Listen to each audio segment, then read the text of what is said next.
నిష్కాసనం తదా ఏషయి బ్రహ్మబంధోశ్చవత నాణ్యోక్తి దైహిక. బ్రాహ్మణుడిని తప్పడం అంటే తల కొరిగాలి, అతని ద్రవ్యాన్ని తీసుకోవాలి, అతన్ని దేశం నుంచి వెళ్ళగొట్టం.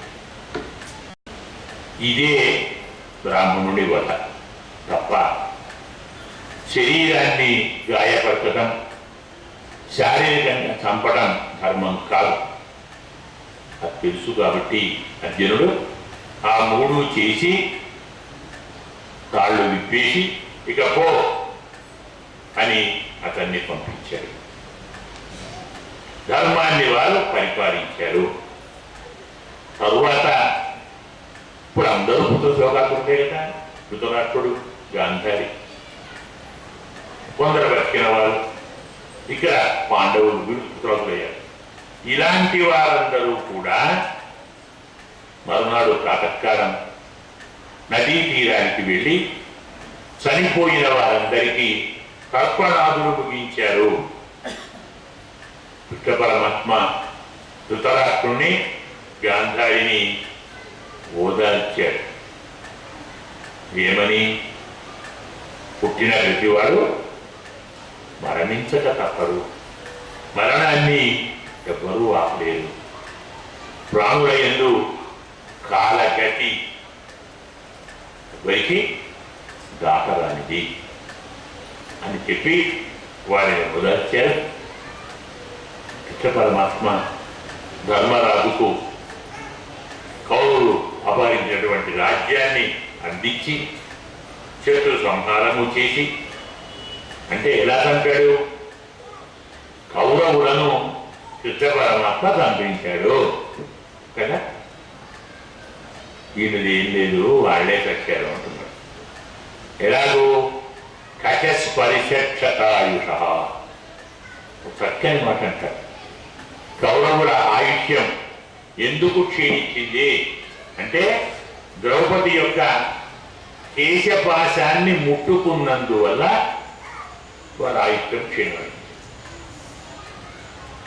పతివ్రత పరస్త్రీ యొక్క కేశపాశాన్ని తాకకూడదని శాస్త్రం. అంటే ఆశీర్వచనానికి కోసం కాదు, అవమానించడానికి. దుశ్శాసనుడు ఆమె జుట్టు పట్టే లాగాడు కదా, దానితో వారి ఐక్యాన్ని వారే పెట్టించుకున్నారు. రావణాసురుడు కూడా సీతమ్మ కేశపాశాన్ని పట్టుకున్నాడు, వాడు చచ్చాడు. చచ్చిన వారందరూ, దుర్మార్గులందరూ స్త్రీ కేశపాశములను అవమాన దృష్టితో స్పర్శించడం వల్ల, ఎందుకంటే వీటిని పాపములు అంటారు. పాపాన చిరకేశ రూపేణ సంస్థిత అంటాడు స్కాందంలో శంకరుడు చెప్తాడు పార్వతికి. మానవులకు వారు చేసిన పాపాలు వారి కేశాలుగా ఉంటాయి. వాటిని పట్టుకున్నాము అవి వారికంటే దాంతో పడుతుంది. ఇలా కచస్పరిషక్షతాయుష, ఇలాంటి వారిని సంహరించి 3 అశ్వమేధాలతో ధర్మరాజును చేయించి, అంటే తను చెప్తున్న సంగ్రహంగా ధర్మరాజు కీర్తిని అంతటా వ్యాపింపజేశాడు. సరే, ఏమైతేనేమి అందరినీ ఓదార్చాడు, అందరి మనస్సు దిటవుపరిచాడు. ఇక నేను బయలుదేరి ద్వారకకు వెళ్తాను, చాలా కాలమైంది కదా, 6 నెలలు ఏడాది ఇక్కడే ఉన్నాడు, బాబు యుద్ధం అంతా ఇక్కడే ఉన్నాడు కదా, ఇక ఇంటికి వెళ్తానని చెప్పి వారి అనుమతి తీసుకొని మహానుభావ రథం తయారు చేస్తే, స్వామి రథం ఎక్కాలని అడుగు తీసే సమయానికి ఒక ఆర్తనాదం వినొచ్చింది. పాహి పాహి మహాయోగిన్ దేవదేవ జగత్పతే నాణ్యం తదభయం పశ్యే ఎత్ర మృత్యు పరస్పరం. ఒకరినొకరు చంపుకునే ఈ లోకంలో నీవు తప్ప ఇంకొక అభయం లేదు. తెలుసా ఎవరో? ఉత్తర గర్భవతి అయినటువంటి ఉత్తర తనను కాపాడమని ప్రార్థిస్తూ పరిగెత్తుకొని వచ్చింది. స్వామి, నా వెంట ఏదో ఒక దివ్యమైన శక్తి తేజస్సు పరిగెత్తుకొని వస్తున్నది, నా గర్భాన్ని సంహరించడానికి వస్తూ ఉంది, కావాలంటే నన్ను చంపమను, మామే గర్భ నిపాత్యతాం, నా గర్భం మాత్రం పోవద్దు. ఎందుకు? వాడే పాండవ వంశానికి వారసుడు కదా, ఉత్తారకుడిగా, వంశకర్త పోకూడదు. కాబట్టి మహానుభావ కాపాడవలసింది. అంతలో ఉత్తర వెంట ఒక శక్తి, పంచ పాండవుల వెంట 5గురికి 5 తేజస్సులు బయలుదేరి వచ్చాయి. వారేదో ఆయుధాలు తీసి వారిని కొట్టాలనుకుంటున్నారు. పరమాత్మ తెలుసు కాబట్టి అశ్వత్థామ ఇంకా ప్రతీకార బుద్ధిని వదిలిపెట్టలేదు. అపాండవం చెయ్యాలనుకున్నాడు. అందుకే పాండవులకు ఉత్తరా గర్భానికి బ్రహ్మాస్త్రం ప్రయోగించారు. ఎలా పోతుంది? దాన్ని ఏం చేయగలరు పాండవులు? కృష్ణ పరమాత్మ తన దివ్యమైనటువంటి చక్రంతో వారందరినీ కాపాడి ఉత్తరా గర్భంలోకి తాను ప్రవేశించి అంగుష్ఠమాత్రుడై గదాఘాతంతో ఆ బ్రహ్మాస్త్రాన్ని తరిమేసి అప్పటికే ప్రాణాలు విడిచినటువంటి ఆ శిశువును తన దివ్యమైన అపారమైన కరుణ అమృత దృష్టితో మళ్ళీ బ్రతికించి తాను బయటకొచ్చింది. సరే, పని అయిపోయింది కాబట్టి ఇంకెందుకు ఉండాలి, బయలుదేరుతాను అని మళ్ళీ వెళ్ళబోతే ఆ పక్కనున్న కుంతి స్వామిని చూచి స్వామి దగ్గరికి వచ్చి పరమాత్మను స్తోత్రం చేస్తుంది. ఇది కుంతి స్థుతి. తరువాత రాబోయేది భీష్మ స్థుతి. ఇక ముందు వచ్చేది సుఖమహర్షి యొక్క స్థుతి, అంటే ఆయన చేసిన స్థుతి. కృష్ణ స్థుతి, విదుర స్థుతి, ఉద్ధవ స్థుతి. ఇలా చెప్పుకుంటూ పోతే మనకు భాగవతంలో చిన్నది పెద్దవి కలుపుకుంటే 300 స్తోత్రాలు ఉన్నాయి. ఈ 300 స్తోత్రాల్లో నేను చెప్పాను 188 మంత్రాలు ఉన్నాయి. స్తోత్రాలే కాదు, మంత్రాలు ఉన్నాయి. మంత్రమని ఎలా అనుకుంటాం? మంత్రాన్ని గుర్తించడానికి ఓం అనే పదమైనా ఉండాలి, లేదు నమః అనే పదం ఉండాలి. 2 ఉంటే మరీ మంచిది. 2 లేకున్నా ఏ ఒక్కటున్నా మంత్రమే. మనకు భాగవతంలో నమః అనేటువంటి పదము ఉన్నటువంటి శ్లోకాలు 12 స్కంధాలలో 188 ఉన్నాయి.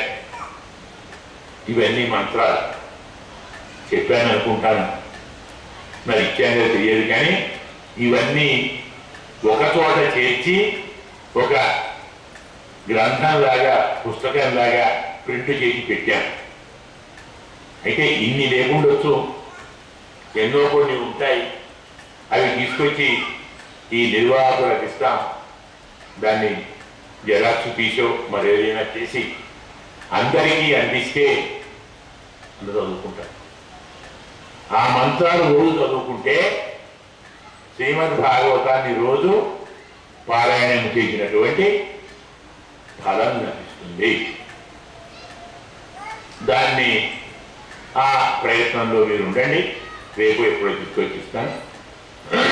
ఇప్పుడు మనం కుంతి స్తోత్రాన్ని వీలున్నంత సంగ్రహంగా, వీలు లేనంత విస్తారంగా దాన్ని మనం అనుసంధానం చేసుకుందాం. నమస్తే పురుషం త్వాద్యం ఈశ్వరం ప్రకృతే పరం, పరమాత్మ ప్రకృతి కంటే అతీతుడు, ఆది పురుషుడు, పరమ పురుషుడు, సకల జగత్తును శాసించేటువంటి ఈశ్వరుడు. అలక్ష్యం సర్వభూతానం, ఏ ప్రాణికి కనపడని వాడు. అందరిలో మనం చెప్పుకున్నాం కదా, అంతః భవిష్య తత్సర్వం వ్యాప్తి అని. ఇలా వెలుపల లోపల ఉన్నటువంటి మహానుభావుడు, మాయ అనేటువంటి తెరతో కప్పిపడినటువంటి వాడు. అలాగే అధోక్షజం అవ్యయం చెప్పాం కదా, అధోక్షజ అని చెప్పాను అప్పుడు అనుకుంటాను. ఇంద్రియముల వ్యాపారాన్ని నియమించేటువంటి మహానుభావుడు. అవ్యయం నాశము లేనివాడు. నా లక్ష్యసే మూఢ దృశ్యాం నట నాట్య తరుగత. మూఢులకు నీ స్వరూపం తెలియదు. ఎలాగంటే వేషం వేసిన వాడికి, ఓ అర్జునులాగా వేషం వేశాడు, వచ్చాడు, మన వాడిని ఏమంటాం? అర్జునుడే అంటాం. కానీ వాడు వేసినాడు ఎవరు? మనకు వాడు కనపడడు. లేదు, వాడు బాగా తెలిస్తే వాడు మొదలు కనపడడు. కాబట్టి రెండూ తెలుసుకోలేము. నటుని వేషాన్ని, వేషంలో నటుని చూడలేము, నటుల్లో వేషాన్ని చూడలేము. అలాగే జగత్తును చూస్తే పరమాత్మను చూడలేము, పరమాత్మను చూస్తే జగత్తును చూడలేము. జగత్తులో పరమాత్మను చూస్తే వాడి జ్ఞాని అంటారు, పరమాత్మ జగత్తును చూస్తే యోగి అంటారు. ఇవి మేము చేయలేము మహానుభావ. కృష్ణాయ వాసుదేవాయ దేవకీ నందనాయ చ నందగోప కుమారాయ గోవిందాయ నమో నమః. సామాన్యంగా ఏముంది శ్లోకంలో? ఇది మంత్రం, న్యాయంగా ఉత్తమంత్రం కాదు, మహామంత్రం, చాలా గొప్ప మంత్రం. ఏముంది? కృష్ణాయ వాసుదేవాయ అనే పేరు కృష్ణుడు, వాసుదేవాయ వసుదేవుడి పుత్రుడు, దేవకీ నందనాయ దేవకి యొక్క కుమారుడు, నందగోప కుమారుడే నందగోపునికి పుత్రుడు, గోవిందాయ నమో నమః. గోవులను కాపాడిన స్వామికి నమస్కారము. సంస్కృతం పదాలు నాకు కూడా అర్థమవుతూ అనుకున్న వాళ్ళు చెప్పేటువంటి అర్థం ఇది. కానీ వాస్తవంగా ఇది ఒక అద్భుతమైనటువంటి మంత్రరాజ్యం, అద్భుతమైనటువంటి అర్థం ఇందులో ఉంది. ఎంత గొప్ప అర్థం ఉంది. దీన్ని బాగా వ్యాఖ్యానం చేసుకుందాం, వివరంగా చెప్పుకుందాం అని పొరపాటును అనుకుంటే ఇంకో 40 రోజులు తీసుకోవాలి. ఈ 40 దీనికి సరిపోతాయి. అన్ని వేదాలు అందులో ఉన్నాయి. కృష్ణ కృషి భూవాచక, నా అపరిమిత ఆనందవాచక. కృష్ అంటే అపరిమితము, నా అంటే ఆనందము, కృష్ణ అపరిమిత ఆనందము. కృష్ణాయ అంటే అపరిమిత ఆనంద స్వరూపాయ. వాసుదేవాయ ఏమర్థము? వాసనాత్ వాసుదేవోయం వాసితంతే జగత్రయం సర్వభూత నివాసోసి. సకల జగత్తులను నీలో దాచుకున్నవాడా, సకల జగత్తులో నీవు దాగి ఉన్నవాడా, అదర్థం వాసుదేవుడు. దేవకీ నందనాయ చ. దేవకీ అంటే దేవం కైతీతి దేవకీ, భగవంతుణ్ణి కై గై ఆహ్వానేని కాదు, పరమాత్మను పిలిచేది, భగవంతుణ్ణి ఆహ్వానించే వారిని దేవకీ అంటారు. ఆ పరమాత్మను ఎవరు ఆహ్వానిస్తారు అంటే భక్తి ఆహ్వానిస్తుంది. భగవంతుణ్ణి ఆహ్వానించేది భక్తి. అందువల్ల దేవకీ నందనాయ చ, భక్తిని ఆనందింపజేసేవాడు, భక్తి వలన ఆనందించేవాడు. దేవకీ నందనాయ చ అంటే భక్తి వలన ఆనందించేవాడు, భక్తికి ఆనందాన్ని కలిగించేవాడు. నందగోప కుమారాయ, నందయతి గోపాయతి, ఆనందింపజేస్తాడు, రక్షిస్తాడు. అలాంటి వారికి కుమారుడు ఎవరైనా నందన్ గోపయతి, నందయతి గోపయతి, ఆనందింపజేస్తాడు, రక్షిస్తాడు, ఆనందాన్ని రక్షిస్తాడు. ఏమర్థం? గురువు గారు నందగోపుడు అంటే గురువు. ఎందుకు? గురువు మన దుఃఖాన్ని పోగొట్టి మనకు ఆనందాన్ని ఇస్తాడు, సంసారం నుండి మనను కాపాడుతాడు, అలాగే ఆనందాన్ని కూడా కాపాడుతాడు. ఎవరండి ఆనందం? ఆనందో బ్రహ్మే దివ్యజాన. ఆనందం అంటే పరమాత్మ. పరమాత్మను కూడా కాపాడేవాడు ఆచార్యుడు. ఆయన్ని కాపాడేంటి అంటే మనం అందరం, మరికొందరు నాస్తిక మన్యులు కొందరు ఉంటారు కదా, స్వామి లేడు, కనబడితే కదా ఉండేది, ఆయన ఎక్కడున్నాడు, ఏవేవో కారణాలు చెప్తారు. ప్రకృతి, పరమాణువు, ఇంకేదో ఇంకేదో ఇంకేదో, ఇలా లేడు లేడు లేడు అంటే పాపం స్వామి అమాయకుడు కాబట్టి నిజంగా లేనో ఏమో అనుకుంటాడు. అలా నాస్తికవాదం అనేటువంటి పెద్ద పెద్ద గోతులలో పడిపోతున్న స్వామిని కరగ్రహ విచక్షణ గురువు గారు చేయబట్టి పైకి లాగుతాడు. నువ్వు ఉన్నావయ్యా, నేను నిరూపిస్తాను అని పరమాత్మను కాపాడేవాడు ఆచార్యుడు. అందుకే గురువు గారికి పరమాత్మ విధేయుడుగా ఉంటాడు, చెప్పినట్టు వింటాడు. ఎవరిని కరుణించమంటే వారిని కరుణిస్తాడు, ఎవరిని రక్షించమంటే వారిని రక్షిస్తాడు. అందుకే నందగోప కుమారాయ గోవిందాయ, గోవులను కాపాడేవాడు, వేదములను కాపాడేవాడు, లోకములను కాపాడేవాడు, పరమపదాన్ని ప్రసాదించేవాడు, జీవుడికి తత్వాన్ని చూపేవాడు, స్వర్గ ఈషు పశు వాక్ వజ్ర వృణి సూర్య అంబు వృష్టిషు, గోశబ్దానికి ఇన్ని అర్థాలు, 8 అర్థాలు, ఇవన్నీ ఇచ్చేవాడు. ఇలాంటి స్వామికి, గోవిందునికి నమస్కారము కొంచెం సంగ్రహంగా చెప్పుకున్నాం. అలాగే నమ పంకజనాథాయ, నమ పంకజమాలిని, నమ పంకజ నేత్రాయ, నమస్తే పంకజాంజలియే. ఇది ఎలాంటి శ్లోకమే. ఏముంది?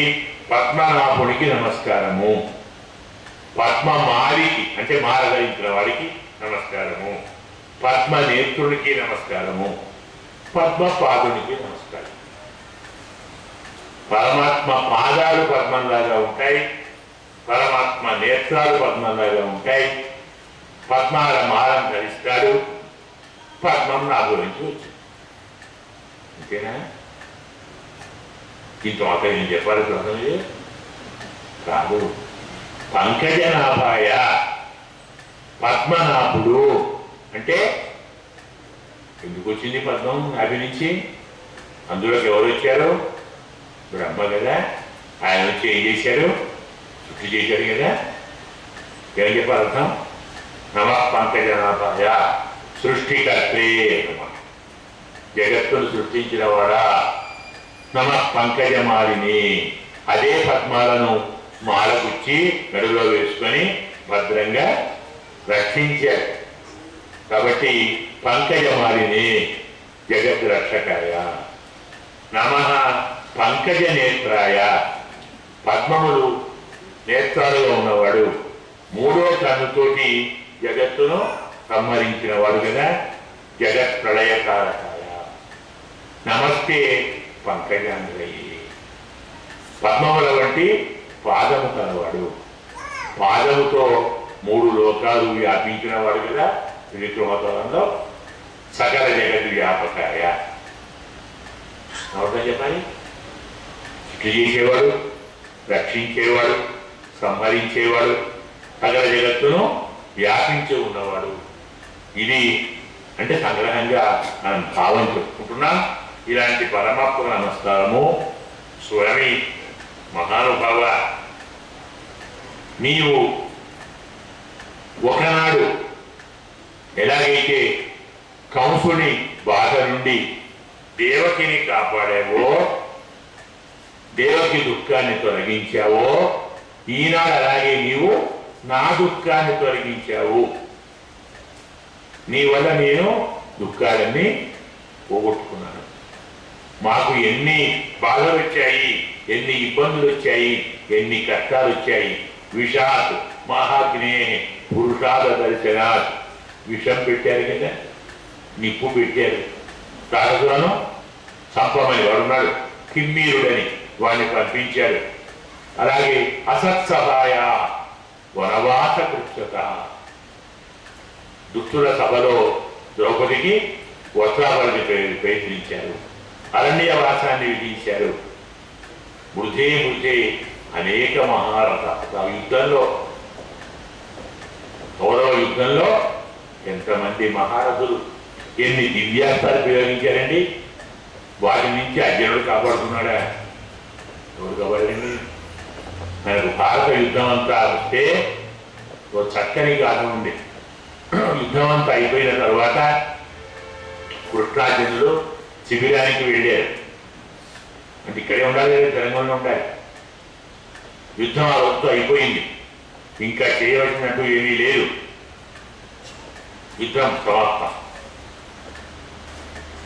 అక్కడికి వెళ్ళి అర్జున దిగు అన్నాడు. చూచాడు అర్జునుడు, ఏంటి కొత్త మాట్లాడుతున్నాడు, నేను దిగాలేంటి, ఎవరు దిగాలి ముందు, ఎవరు దిగాలండి? సాధన దిగాలి కదా, డ్రైవర్ దిగి డోర్ తీసి పెట్టుకుంటే దిగుతారు. మరి అదేమిటి స్వామి అలా అంటున్నారు, ముందు మీరు దిగాలి కదా, దిగురా కొంచెం అనుమానం దిగాలి అన్నాడు. ఇంకెవరండి కొడతారో ఏమో, ఎందుకు వచ్చిన వాళ్ళ అయ్యా ఈ ఆజ్ఞనండి, ఎందుకు వచ్చిన వాళ్ళ అవంత దూకాడు, దిగాడు. అర్జునుడు దిగగానే కృష్ణుడు దూకాడు, అతన్ని దిగలేదు. కృష్ణుడు రథము నుండి తన శరీరం దూరం కాగానే ఆ రథం నిలువునా కారి బూడి భస్మం కుప్పై. అర్జునుడు చూసి, ఏమిటి స్వామి ఇది, నీ పరాక్రమం అందా అన్నాడు. యుద్ధరంగంలో నీ పరాక్రమం అందా? స్వామి లేకుంటే నువ్వారా, నువ్వు కాపాడుకున్నావా? భీష్ముడు, ద్రోణుడు, కర్ణుడు, శల్యుడు, ఇంకెవరో ఇలాంటి మహానుభావులందరూ ప్రయోగించిన దివ్యాస్త్రములన్నీ నువ్వెదుర్కొన్నావా? అది నువ్వాపేవా? మొదలే నేను స్టాండింగ్ ఇన్స్ట్రక్షన్ ఇచ్చాను. అది యుద్ధం పూర్తయ్యేదాకా నోరు మూసుకొని ఉండాలి, రథంలోనే ఉండండి. యుద్ధం పూర్తయి ఇద్దరు దిగగానే కాల్ చేసేయి. శక్తి ఉన్నాయిరా, నువ్వు చేసావా? అందుకే నీ పరాక్రమం అంటున్నాను అన్నాడు. కాబట్టి ఇలాంటి మహాస్త్రాలను కూడా నీవు కాపాడావు. చివరికి ఈనాడు అశ్వత్థామ బ్రహ్మాస్త్రంతో కూడా నీవే కాపాడావు. ఇవన్నీ జాగ్రత్తగా చూస్తే నాకు మాట అనిపిస్తుంది, స్వామి మాకెప్పుడు ఇలాగే ఆపదలు రావాలి.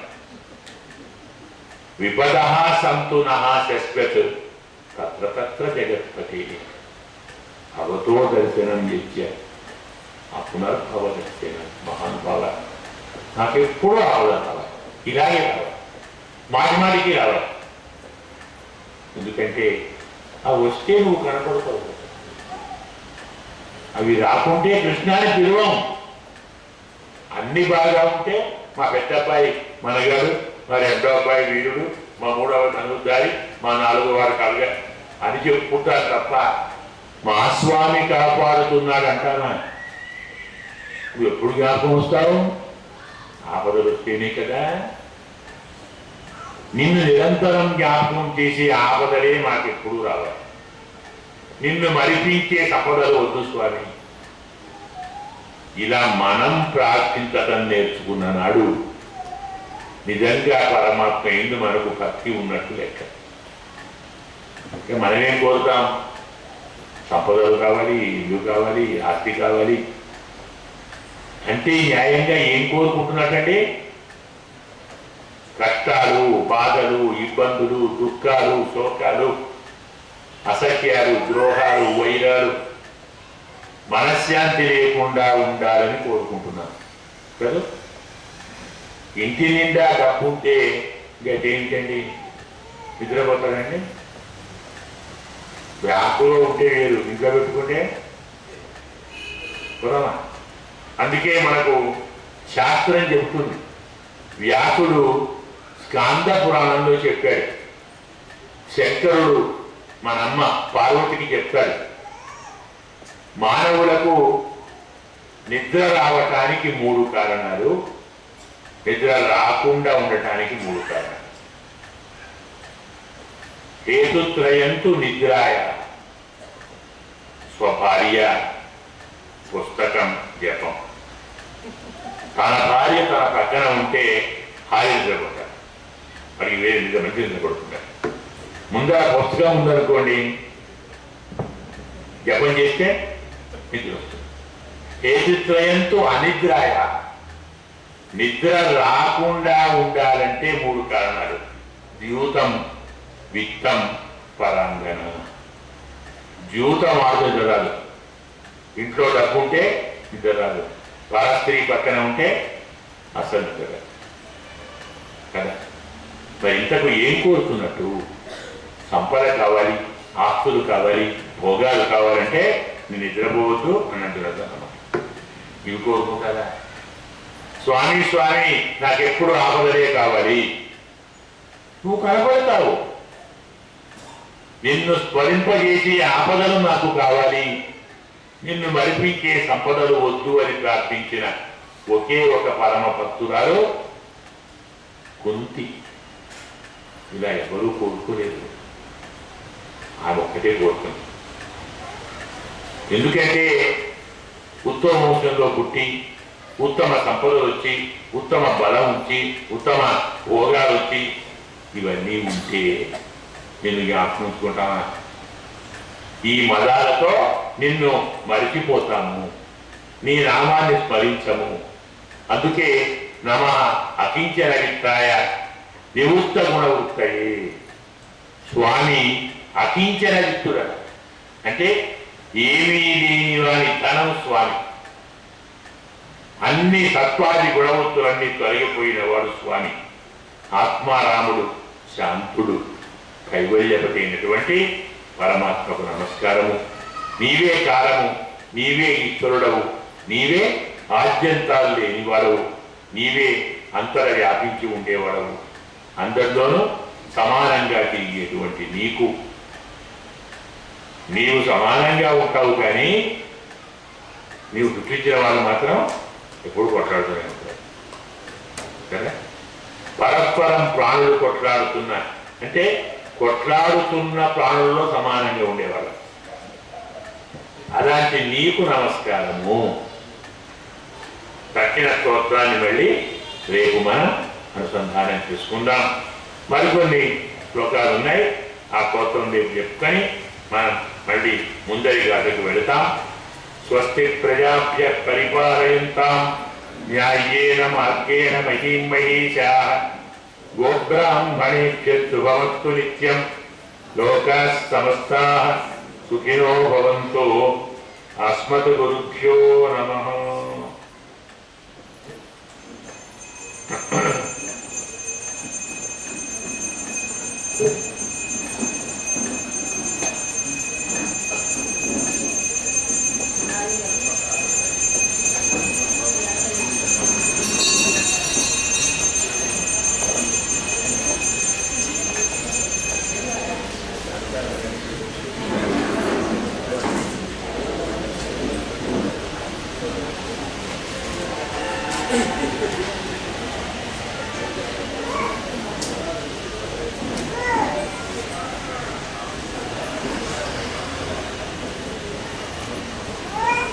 कृष्णाय रवीन्द्राय ज्ञानमुद्राय योगिने नाथाय रुक्मिणीशाय नमो वेदांतवेदिने कृष्णकमलपत्राक्षं पुण्यश्रवणकीर्तनम् వాసుదేవం జగద్యోనిం నవమి నారాయణం విభుం మంగళాశాసనపరైః మదాచార్య పురోగమైః సర్వైశ్చ పూర్వైరాచార్యైః సత్కృతాయాస్తు మంగళం. గోవింద జయ శ్రీమన్నారాయణ. ఇవాళ ఈ అమ్మాయి అంటే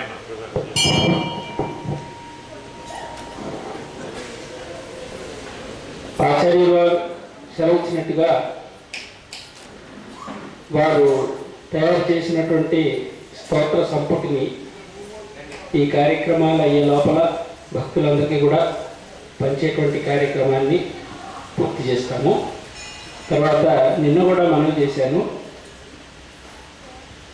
శ్రీమాన్ కందావరి రామానుజాచార్య స్వామి వారు చెప్పినటువంటి 468 గంటల భాగవత ప్రవచన